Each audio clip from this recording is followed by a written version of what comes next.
Imaginez la situation où on vous informe que un tiers de votre catalogue produit n'a pas été indexé sur Google.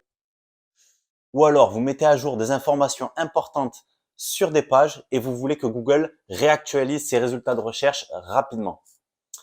Eh oui, l'indexation est au cœur de la stratégie SEO. Pas d'indexation, pas de trafic. C'est là que le sitemap rentre en jeu. Pas de bras, pas de chocolat. Un plan de site aide les moteurs de recherche à explorer et indexer toutes les pages de votre site plus rapidement. Il y a deux versions du sitemap, HTML et XML. Et les deux sont à travailler sur vos boutiques Shopify. Voilà l'intérêt de cette vidéo. Alors, pour commencer, le sitemap HTML. Il ressemble à ça. C'est une page souvent placée dans le footer qui met à plat toutes les parties de votre site. À un clic de la page d'accueil, on peut accéder très rapidement à toutes les pages. C'est là notre objectif pour les petits robots de Google. Alors, comment créer un sitemap HTML sur Shopify? Passons directement au tutoriel. Alors, on va se rendre dans boutique en ligne. Pensez à dupliquer votre thème en cas de souci. Ensuite, on va aller dans modifier le code. On ouvre le dossier modèle et on clique sur ajouter une nouvelle ressource. Dans cette fenêtre, on sélectionne page ici, qui sera en linked. On va l'appeler sitemap et on clique sur terminer. Voilà, on cherche le fichier qu'on vient de créer, puis vous me collez tout ce code ici qu'on a fourni dans l'article rédigé sur notre blog et le lien se trouve dans la description. On sauvegarde ensuite le modèle. Voilà, maintenant on se rend dans le dossier section. On clique une nouvelle fois sur ajouter une ressource. On l'appelle sitemap également. Et voilà, c'est terminé. On le cherche. À l'intérieur, on va coller également un autre code qui est aussi dans l'article du blog en description que vous pourrez aller chercher. Et on enregistre la section. Voilà, c'est créé. Donc la dernière étape du plan de site HTML, c'est de retourner dans la boutique en ligne. Alors on va le faire ensemble. Cette fois, on va dans page. Et à cet endroit, on va sélectionner le modèle de thème qu'on a créé. Ici, on va le nommer plan de site et on enregistre.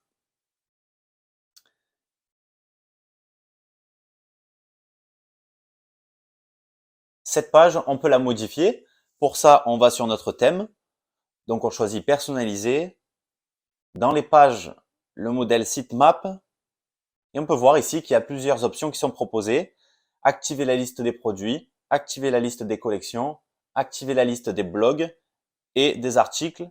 Également, les blogs à lister si vous en avez. Le blog par défaut s'appelle News, mais si vous en avez créé un autre ou même plusieurs, pensez à l'écrire ici, le nom du slug, le nom de l'URL ici et les séparer par des points-virgules comme ça. Voilà, on vérifie, tout ça c'est OK. Votre plan de site est créé. Voilà pour le plan de site HTML. Je vous conseille d'aller placer le lien vers cette page dans le footer. Et on passe tout de suite à l'optimisation du sitemap XML. En fait, le sitemap XML est accessible depuis cette URL. Il contient des sitemaps enfants dédiés à chacun de vos sitemaps, collections, produits, blogs. Il liste toutes les pages. Il a été créé automatiquement par Shopify et se met à jour dès que vous modifiez, supprimez, créez une page. Et on peut dire que ça, c'est top. Mais le problème, comme d'habitude, c'est que vous n'avez pas la main dessus sans un peu d'astuce SEO. Donc, on va vous montrer comment retirer des pages du sitemap, des sitemaps actuels ou de créer le sitemap de votre choix. C'est parti. Déjà, pour repérer rapidement les URL à exclure du sitemap Shopify, vous pouvez utiliser la fonction URL non indexable dans le sitemap du logiciel de crawl qui s'appelle Screaming Frog. Ensuite, pour les sortir du sitemap, vous pourrez le faire via les champs meta, appelés également MetaField dans votre boutique e-commerce. On vous a mis l'URL ici à modifier par votre nom de domaine. Donc, on accède directement à l'éditeur en masse. Et pour désindexer une URL et la retirer du sitemap, vous devez ajouter le chiffre 1 dans chaque colonne. On vérifie maintenant. Elle disparaît bien du sitemap. Sachez que vous pourriez le faire avec différentes applications que nous avons présentées dans l'article. Il y a également une autre solution qui permet de retirer des pages du sitemap sans avoir forcément à les désindexer. Maintenant, voici la méthode qu'on utilise à l'agence afin de créer des sitemaps XML personnalisés. Regardez. Toujours avec le logiciel Screaming Frog, on a généré un sitemap pour notre exemple dédié à nos images qu'on voulait indexer sur Google. Donc pour ça, on est allé dans Paramètres, Fichiers, Importer les fichiers et importer le fichier que vous avez généré avec Screaming Frog. Sachez que vous pourriez créer ce sitemap avec un autre outil que Screaming Frog, un outil pour générer des sitemaps XML. Une fois que ça a été fait, allez dans Redirection. Alors ça se trouve dans Boutique en ligne, Navigation, Redirection d'URL, Créer une redirection d'URL. Voilà, choisissez le nom de votre nouvelle URL du sitemap qui ne doit pas exister actuellement et qui doit renvoyer une erreur 404. Puis redirigez vers l'URL de votre fichier sur le CDN. Vous n'avez plus qu'à aller le visiter pour découvrir votre sitemap.